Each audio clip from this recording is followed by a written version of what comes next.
Home rent rules 2025 ने सरकार ने बहुत बड़ा बदलाव लाया है। मकान मालिक और किराएदार के इस बोझ को कम करने के लिए कौन से बड़े बदलाव लाए गए हैं सरकार के द्वारा। 2 इम्पोर्टेंट नियम मकान मालिकों पे लागू किया गया है। इस नियम को जान लीजिए, वरना आपके लिए बहुत प्रॉब्लम हो सकती है फ्यूचर में। मकान मालिकों को ये कहा गया है कि अगर आप मकान खाली करवाना चाहते हैं, आप अपनी रेंटल प्रॉपर्टी खाली करवाना चाहते हैं, तो आपको 90 दिन का नोटिस सर्व करना होगा किराएदारों को। बिना नोटिस सर्व किए आप अपने मनमाने ढंग से मकान खाली नहीं करवा सकते हैं।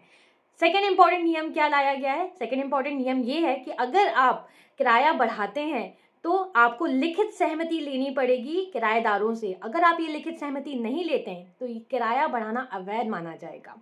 5 इंपॉर्टेंट बदलाव क्या लाए गए हैं? डिजिटल रेंट रजिस्ट्रेशन एवं अग्रीमेंट की बात की गई है। डिजिटल रेंट अग्रीमेंट आपको बनवाना पड़ेगा, लोकल हाउसिंग अथॉरिटी से एंड रजिस्ट्रेशन करवाना पड़ेगा। आप सिक्योरिटी डिपॉजिट की भी समय सीमा तय कर दी गई है।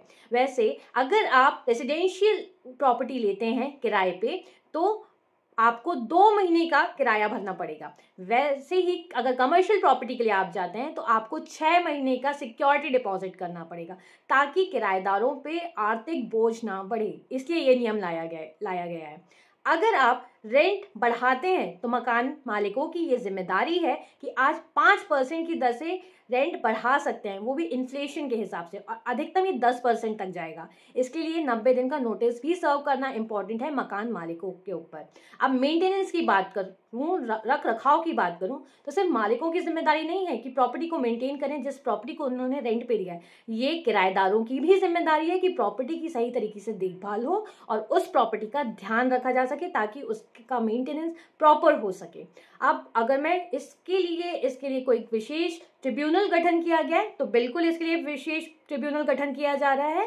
अगर कोई भी मकान मालिक या किराएदार को प्रॉब्लम होती है तो वो इस ट्रिब्यूनल में अप्रोच कर सकते हैं, ताकि उनके प्रॉब्लम्स को सॉल्व किया जा सके जल्द से जल्द।